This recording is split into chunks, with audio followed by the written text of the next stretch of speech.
promessa a descer. Damos graças a Deus pelos testemunhos. Deixa a promessa Acontecer. acontecer. Da palavra de Deus. Então, eu dirijo esse momento, entrego esse momento ao apóstolo, amém? Aleluia. Aleluia, graças a Deus. Antes de mais nada, eu quero saudar a todos com a graça e paz e dizer bem-vindo a você que está aí. Eu dizia que vamos abrir o livro de Gênesis 22. Gênesis 22. No culto antepassado, estamos a falar de Gênesis, a falar do espelho da fé. O livro de Gênesis 22. Eu quero também dar boas-vindas àqueles que estão conectados pelo Facebook.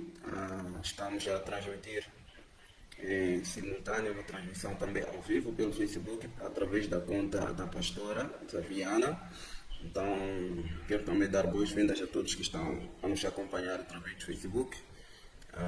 Que o Senhor nos conceda mais graça e que haja mais expansão, haja mais capacidade de poder transmitir para outras redes sociais com o andar do tempo. Gênesis 22, vamos começar a partir do verso 5. Disse ela aos seus servos: fique aqui com o jumento enquanto eu e o rapaz vamos até lá. Depois de adorar, voltaremos. Aleluia. 6. Abraão pegou a lenha para o holocausto e a colocou nos ombros de seu filho Isaque. E ele mesmo levou as brasas para o fogo e a faca. E caminhando os dois juntos, Isaque disse ao seu pai, Abraão: meu pai. Sim, meu filho, respondeu Abraão. Isaque perguntou: as brasas e a lenha estão aqui, mas onde está o cordeiro para o holocausto? Respondeu Abraão: Deus mesmo há de prover o cordeiro para o holocausto, meu filho. E os dois continuaram a caminhar junto. Aleluia. Vamos orar, vamos pedir com que o Espírito de Deus possa nos guiar neste momento. No culto antepassado nós já havíamos abordado algumas coisas sobre a fé, então irei continuar exatamente onde havíamos terminado. E nós definimos a fé como certeza, a evidência. Aleluia. E hoje eu quero dar a continuidade falando um pouco mais sobre a fé, expandindo mais o conhecimento sobre a fé bíblica, a fé de Deus, não a fé do homem, mas sim a fé de Deus. Aleluia. Uma coisa que temos que entender é que a fé, ela muitas das vezes é confundida com o acreditar. Muitas das vezes confundimos fé e acreditar. Acreditar não é fé. E fé não é acreditar. Muitos de nós dizemos, eu acredito. E pelo fator de acreditar em algo, pensamos em algum momento que temos fé. Acreditar é uma coisa e fé é outra coisa. Acreditar é a porta de entrada para a fé. Aleluia. É a porta de entrada para a fé. O crer somente não é suficiente até que coloquemos a nossa fé em ação. Em outras palavras, acreditar, se formos exemplificar, acreditar é uma semente. Enquanto a fé é a ação de semear a semente que nós temos. Ok? Imagine um camponês, um machambeiro, aqui chamamos de machambeiro. Ele tem uma semente, vai ao campo. A semente que o camponês tem chama-se crer, acreditar. É o ponto de partida. Mas na medida que o camponês leva a semente e semeia para a terra, esta ação de semear para a terra chama-se fé. Isto quer dizer que a fé, ela exige ação. Enquanto acreditar é apenas uma semente. Por isso que a palavra de Deus diz que um certo pai trouxe o seu filho diante dos discípulos do Senhor Jesus Cristo e eles não conseguiram curar a criança. Trazendo o pai e o filho para o Senhor Jesus Cristo, o Senhor Jesus Cristo disse assim para o pai: tudo é possível para aquele que crê. E o pai disse assim: Senhor, eu creio, mas ajuda-me na minha incredulidade. Como é que é possível o pai crer e ao mesmo tempo dizer: Senhor, ajuda-me na minha incredulidade? O que o pai estava a querer dizer? Ele estava a querer dizer que eu acredito, mas porém me falta a fé. Ele acreditava, assim como muitos de nós acreditamos quando Deus fala. Acreditamos na palavra de Deus. Mas acreditar na palavra de Deus não é suficiente até que coloquemos em ação, na prática, a palavra de Deus. A ação de pôr em prática a palavra de Deus é isso que chamamos de fé. O que quer dizer que crer somente não é suficiente para Deus entrar em cena. Crer somente não é suficiente para que o sobrenatural possa se manifestar na sua vida. Depois de crer, há uma necessidade de tomar uma ação de fé. E nós aprendemos no culto antepassado que a fé, ela não é um sentimento, mas que a fé, ela age sobre a palavra de Deus. E a fé, ela nunca origina de nós mesmos. Ela nunca origina de nós mesmos. A fé, ela sempre origina de Deus. A fé é um dom. É um dom que Deus nos dá. É algo divino que Deus coloca na sua vida, na minha vida, para ter a capacidade de crer e agir sobre certas circunstâncias. Aleluia. E na palavra de Deus que acabamos de ler, percebemos que Abraão tinha que fazer este sacrifício. Aleluia. Uma das coisas que ele tinha que fazer é o sacrifício. Tudo que Deus, na verdade, pediu a Abraão ao fazer esse sacrifício era uma sombra daquilo que Deus estava para fazer no futuro. Deus estava a olhar para aquilo que ele estava para fazer vindouramente no futuro. Porque Deus já tinha em mente um plano de enviar o Senhor Jesus Cristo. Mas antes que ele enviasse, ele queria encontrar um homem que se identificasse com ele. Aleluia. Um homem que se identificasse com aquilo que Deus estava para fazer. E Deus chama Abraão para fazer este sacrifício no monte, como uma sombra das coisas vindouras. E nós sabemos que o Senhor Jesus Cristo, ele morreu, ele se entregou e morreu. Foi também num monte onde ele foi sacrificado, onde ele entregou a sua vida. Então todo o cenário que estava a acontecer aí com Abraão era uma sombra daquilo que estava a vir, era uma imagem do próprio Senhor Jesus Cristo. Aleluia. Sacrifício esse que Deus pediu a Abraão, que anos mais tarde Deus cumpriu com esse sacrifício ao enviar o seu filho unigênito para morrer por mim e por ti. Por isso que a palavra de Deus diz que Deus amou o mundo de tal forma que deu o seu filho unigênito para que todo aquele que nele crê não pereça, mas que o quê? Mas que tenha a vida eterna. E hoje os céus estão abertos para a salvação de toda a humanidade por causa deste sacrifício do Senhor Jesus Cristo. Então, o sacrifício ele abre os céus. A palavra de Deus diz que o sangue de Abel, até os dias de hoje, fala. Por que fala? Por causa do sacrifício que Abel fez para Deus. Mesmo que Abel esteja morto, mas o seu sangue continua a falar por causa do sacrifício agradável que Abel havia feito a Deus. E nós temos que entender que em toda relação entre duas pessoas, sempre tem que haver um sacrifício de ambas partes para que haja uma harmonia dessa relação, para que haja um entendimento dessa relação.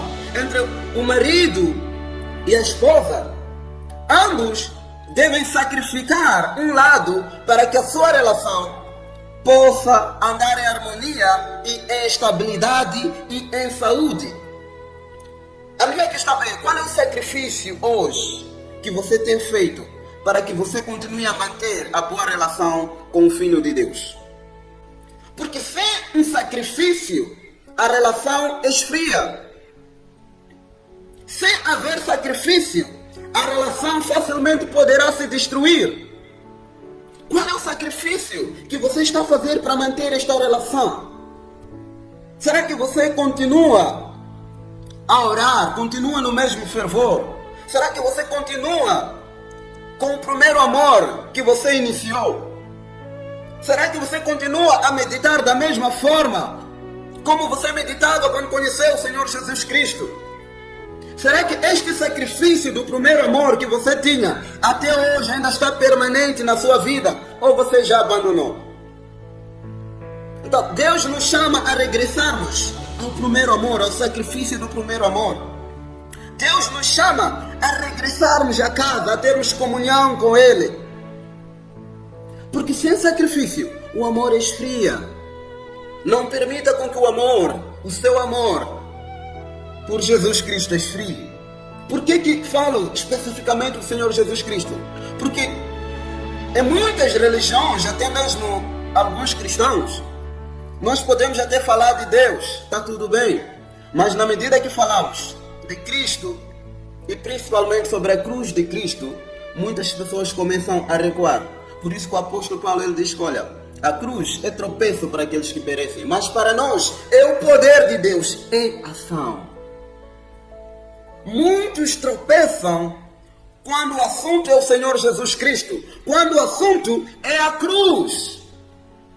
Temos muitos cristãos hoje que negam a cruz, infelizmente. Infelizmente, temos muitos cristãos que negam a cruz. Mas o apóstolo Paulo ele deixa bem claro de que a cruz, para nós, é o poder de Deus. O que quer dizer? Sem a cruz, não há o poder de Deus. E não é de se maravilhar que todas as denominações que negam a cruz do Senhor Jesus Cristo, não há poder nelas, não há mover do Espírito Santo. Por quê? Porque o mover do Espírito Santo está na cruz. O poder de Deus está na cruz. Não há poder sem a cruz. Não há o Espírito de Deus sem a cruz. Não há línguas sem a cruz. O apóstolo Paulo ele diz, olha, não me envergonho da cruz de Cristo, porque o poder de Deus para todo aquele que crê. É o poder de Deus em ação. Qual é a última vez que você fez um sacrifício a Deus? Será que você ainda vive no sacrifício, ainda vive no fogo ardente pelo Senhor? Qual é a última vez que você fez um sacrifício, uma demonstração de amor para Deus? Talvez aqueles que são casados possam me entender melhor. Normalmente dentro de uma relação, em tempo, sempre temos que sacrificar alguma coisa, né? Temos que fazer algo diferente para o nosso parceiro. Este é o sacrifício que nós fazemos. Sempre sacrificamos algo para o quê? Para agradar a nossa esposa, para manter a nossa relação estável, mais amorosa. Do mesmo jeito que a gente agrada a nossa noiva, a nossa esposa, é do mesmo jeito que devemos agradar o Filho de Deus. É do mesmo jeito que devemos nos preocupar. O que eu devo fazer hoje para agradar a Deus? Qual é o ato que eu devo pôr em ação para agradar ao Senhor Jesus Cristo? O que eu posso dar a Ele de melhor? Que Ele irá se agradar para manter a nossa relação estável e saudável.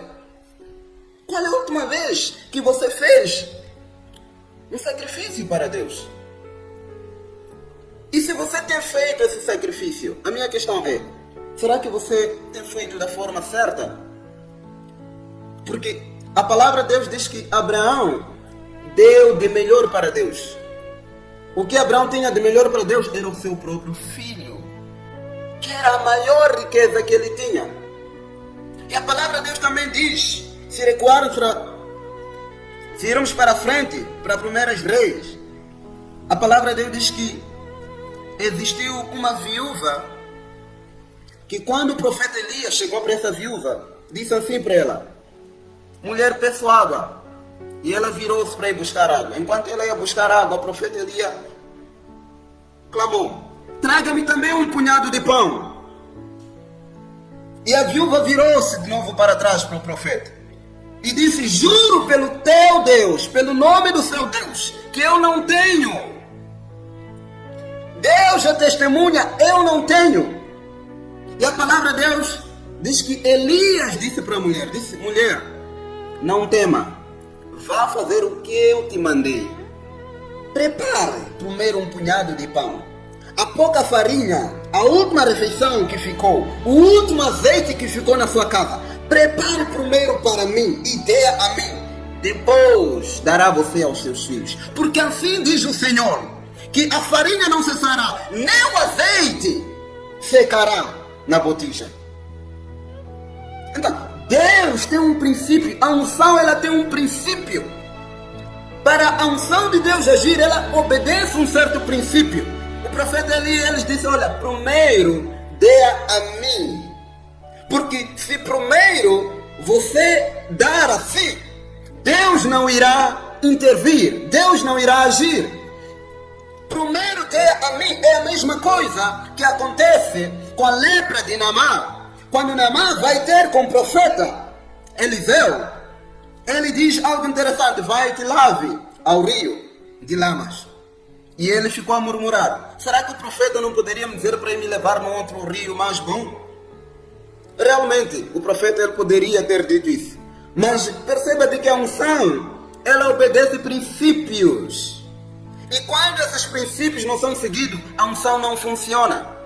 Para a unção funcionar, existem princípios que devem ser obedecidos. Aleluia. E nós sabemos que esta mulher, depois de dar ao profeta Elias, que a farinha não cessou, o azeite não secou. Aleluia. Até que a chuva caiu sobre Israel. Por quê? Porque esta mulher decidiu ouvir a voz de Deus. Decidiu pôr a sua fé sobre a palavra de Elias, sobre a palavra de Deus. O Senhor possa nos ajudar a termos um espírito de obediência e a termos ouvidos que ouvem para obedecer a sua palavra. E a palavra de Deus, sabemos que o sacrifício que Abraão foi fazer doeu para Abraão, mas todavia Abraão não murmurou em seu coração, não condenou. Às vezes podemos sacrificar, às vezes podemos dar na casa de Deus, mas quando o nosso coração murmura, quebramos a bênção de Deus, a manifestação de Deus. Quando fazemos algo murmurando, paralisamos a Deus, limitamos a Deus de agir. Quando servimos a Deus, temos que servir de um coração limpo e puro, sem murmúrios, sem reclamações, com um espírito livre. Com um espírito, um coração livre, de livre e espontânea vontade e de bom ânimo. Aleluia. Eu dizia que muitas das vezes não é sobre sacrificar a Deus, não é sobre servir a Deus, não é sobre dar a Deus, mas como é que você serve, como é que você dá a Deus, como é que você sacrifica a Deus. Essa é a grande questão. Porque muitos nós damos, sacrificamos, servimos a Deus. Mas como é que você serve? Como é que você dá? Isto conta para Deus. A intenção do seu coração conta para Deus. Como você doa, como você dá, isso irá atrair a atenção de Deus. A palavra de Deus nos fala sobre outra viúva nos tempos dos apóstolos. Diz que ela deu 2 moedinhas no templo. E o Senhor Jesus Cristo estava a observar todos que estavam a dar na casa do Senhor.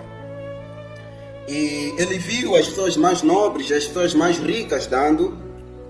E veio esta viúva, pobrezinha, e deu 2 moedinhas. E o Senhor Jesus Cristo, virando para os seus discípulos, ele disse: em verdade, eu vos digo, dentre todos estes que deram, quem mais deu? Quem mais contribuiu? Quem mais tocou o coração de Deus? Quem cuja sua oferta chegou no trono de Deus? É desta pobre viúva.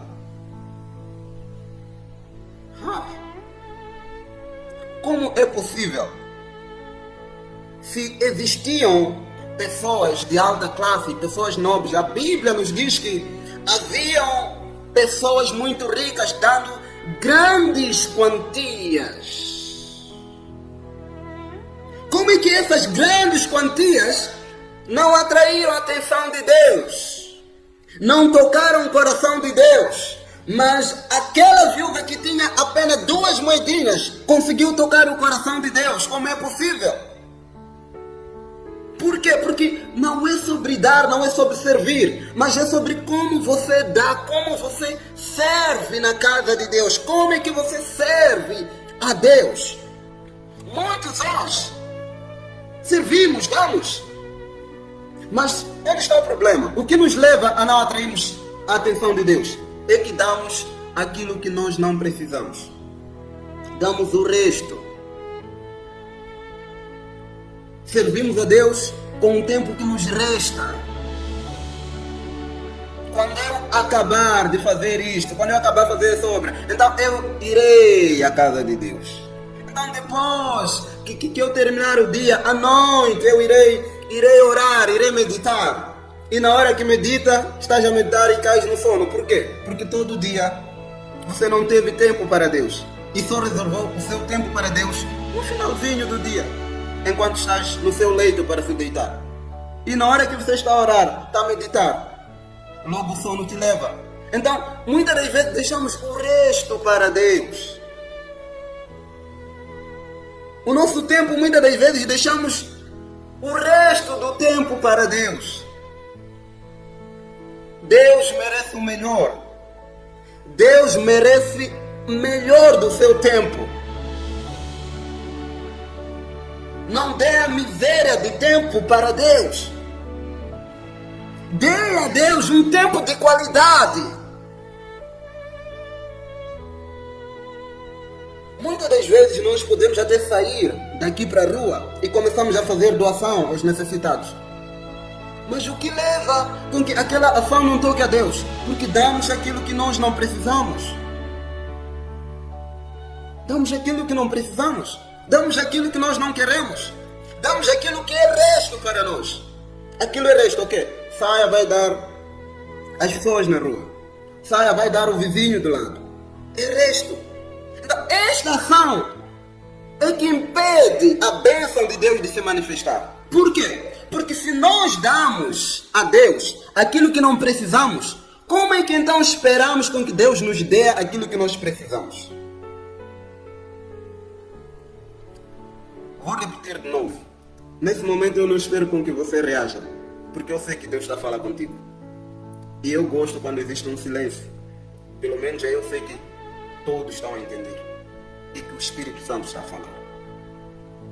Vou repetir. Se nós damos aquilo que não precisamos para Deus, como é que esperamos com que Deus nos dê aquilo que nós precisamos? Então não é possível. Não é possível. Porque a palavra de Deus diz que com a mesma medida que medirdes, assim vos serão dado. Assim também vos medirão. Se eu sirvo a Deus com um tempo de não qualidade, com um tempo que resta, Deus também agirá comigo de acordo com como eu estou a agir com Ele. Se eu estou a dar a Deus aquilo que não presta, Deus irá me dar aquilo que não presta.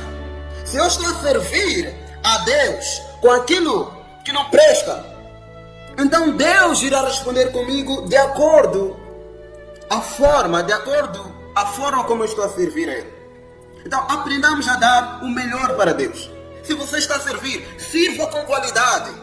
Se você temos todos 24 horas de tempo, dê o melhor tempo para Deus.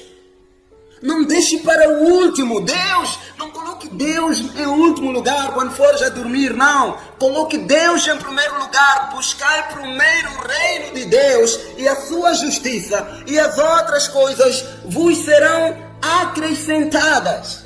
Então a palavra de Deus é bem clara. Em primeiro lugar, a primeira qualidade tem que ser Deus. Por esta causa. Por isso que Deus, Ele exigiu aos israelitas que o primeiro filho vosso deveria ser consagrado a mim. Por quê? Porque a primeira qualidade deve ser para Deus. O melhor deve ser para Deus. Às vezes, eu não sei aí em Brasil, mas aqui em África, há algo que me gera muito espanto. Às vezes quando andamos e eu começo a ver os templos aqui em África, os templos são humildes. São templos muito humildes, digamos assim, de paus, feito de paus. E, enfim, feito de paus e areia, enfim, digamos assim. Digamos, não em boas condições. É a melhor explicação que posso dar. A melhor coisa seria ver. E quando eu tento olhar para a vida das pessoas que estão a cultuar naquele lugar, acabo descobrindo de que não. As pessoas estão a cultuar sobre aquele lugar. Tem uma boa casa, tem um bom carro. E eu me pergunto, Deus, Senhor, como é que estas pessoas conseguem estar bem nas suas casas, no conforto, mas quando vão para a sua casa, não se importam com a sua casa? Como é possível você conseguir ornamentar a sua casa está bem, mas no local onde você vai cultuar, tudo estar de qualquer maneira e você ver e não fazer nada. Enfim, ficar em silêncio. Então, são essas coisas, muitas das vezes, parecem pequenas, mas são coisas que travam a manifestação de Deus na nossa vida. Porque se eu me preocupo com a minha casa em primeiro lugar e deixo de me preocupar com a obra de Deus, com a casa do Senhor, isso quer dizer algo está errado. Há uma inversão que eu estou a reverter. Saiba como servir a Deus da forma certa e da forma correta. Coloque Deus em primeiro lugar. Dê o melhor para Deus. Aleluia.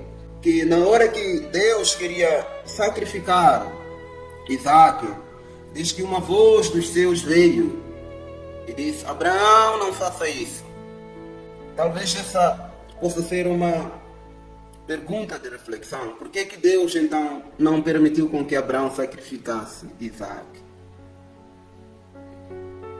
Por que Deus não permitiu com que Abraão sacrificasse Isaac? Porque Ele não precisa nada de nós. Deus não precisa nada de você. É nós que precisamos dele. Somos nós que precisamos daquilo que Ele tem. Somos nós que precisamos daquilo que Ele é. Ele não precisa absolutamente nada de nós. Por quê? Porque Ele diz em sua palavra que o ouro e a prata a mim pertencem. Deus não precisa nada de você. Somos nós que precisamos dele. Quando Deus nos chama a fazer o sacrifício, Ele não nos chama para que Ele possa tirar de nós, pelo contrário, Ele nos chama para que Ele possa nos dar, porque somos nós que necessitamos dEle. O segundo ponto, porque Deus estava a testar Abraão. Deus estava a provar Abraão antes que ele se tornasse pai de muitas nações e pai da fé. Com isso nós aprendemos que antes que a bênção de Deus se manifeste na sua vida, a maior bênção se manifeste na sua vida, a maior promessa que você aguarda, antes que ela se manifeste, Deus irá permitir com que você seja aprovado. Deus irá permitir com que você seja testado. Jó foi testado. Abraão foi testado. Todos Deus permitiu com que fossem testados. E neste teste, nesta prova, você está proibido de chumbar. A única opção que você tem é de passar. Porque quando você chumba nesta prova, você atrasa o tempo da visitação de Deus na sua vida. E o terceiro ponto, e o último, é porque Deus não permitiu com que Abraão sacrificasse seu filho. É porque Deus não é um Deus de exageros. Deus nunca fará algo que é contra a sua palavra. Ele nunca agirá contra a sua própria palavra. Deus não é um Deus que exagera nas coisas. Quando falo de exagero, eu estou a falar de sair fora da palavra de Deus. Fora daquilo que é o normal. Já ouvi muitas pessoas darem testemunho de que não, no sítio X alguém exigiu com que eu pagasse todo o salário, eu entregasse o carro, eu entregasse toda a casa. Então Deus não entra nesse negócio. Por quê? Porque Deus não é um Deus de exageros. Deus, Ele não vem para tirar para nós, Ele vem para dar. Então sempre que isto acontece, Deus não está envolvido nisso. Deus não está envolvido nisso. Talvez os homens é que possam estar envolvidos. O Senhor possa te conceder um espírito de obediência e que possamos estar prontos a fazer a vontade de Deus. Eu oro para que o Senhor possa te capacitar, você a fazer aquilo que Deus quer que você faça. O Senhor possa te capacitar, você a falar aquilo que Deus quer que você fale. Eu vim dizer para alguém nesta noite que tenha fé. Tenha fé. Esta é a mensagem para si. Tenha fé, tenha fé. Tenha fé em Deus. Creiam em Deus e também creiam em mim, disse o Senhor. Esta mensagem é especificamente para alguém. O Senhor falou claramente. Ele me enviou para dizer para alguém, para você: tenha fé. O que você está passando só servirá para o seu testemunho. Seja forte. Não diminua o seu sonho por causa das lutas que você está tendo. Não diminua a tua visão por causa das circunstâncias que você está a ver ao seu redor. Tenha fé, seja forte. Seja forte, tenha fé. E o Senhor, Ele está a dizer que remova a preocupação que você tem tido. Há coisas que têm acontecido, que estão a acontecer ao redor da sua vida. E essas coisas estão te criando preocupação, muita preocupação. Muita preocupação. O Senhor nesta noite está a dizer, remova toda a preocupação. Porque a preocupação que você está a colocar na sua mente, no seu coração, está a ser uma prova, está a ofuscar a fé que você tem em Deus. Porque onde há fé não há preocupação. Onde há fé há descanso. Há descanso. Onde há fé, descansamos em Deus. Então descanse no Senhor. O Senhor Jesus Cristo, Ele disse, vinde a mim todos cansados e oprimidos, que eu os aliviarei. O Senhor quer te aliviar nesta noite. O Senhor quer remover a carga que você tem carregado. Mas para que isso aconteça, permita com que essa carga que você carrega, essa preocupação, entrega a Ele. Pare de carregar este fardo. Pare de se preocupar. A palavra de Deus diz que ninguém pode acrescentar, ninguém pode tornar um cabelo branco ou acrescentar um cabelo por causa da preocupação. Então, entregue toda inquietação, toda preocupação nas mãos do Senhor. Entregue este fardo ao Senhor. Deixa Ele carregar. Você não é capaz de carregar o fardo que você tem. Dê para Cristo. Dê para Cristo. Olhe para a cruz. Olhe para a cruz. Olhe para a cruz. Onde aconteceu o maior sacrifício. Naquela cruz Ele disse: está consumado. Está consumado. O que quer dizer? Que a tua vida, o teu sucesso está garantido, está consumado. A tua salvação é certa, o teu escape é certo, está consumado. Entregue tudo para Ele. Descanse na obra redentora que Cristo já fez. Aleluia. Tenha fé em Deus. Não desista. E toda a preocupação entregue para o Senhor. Senhora, possa abençoar a todos no nome do Senhor Jesus Cristo.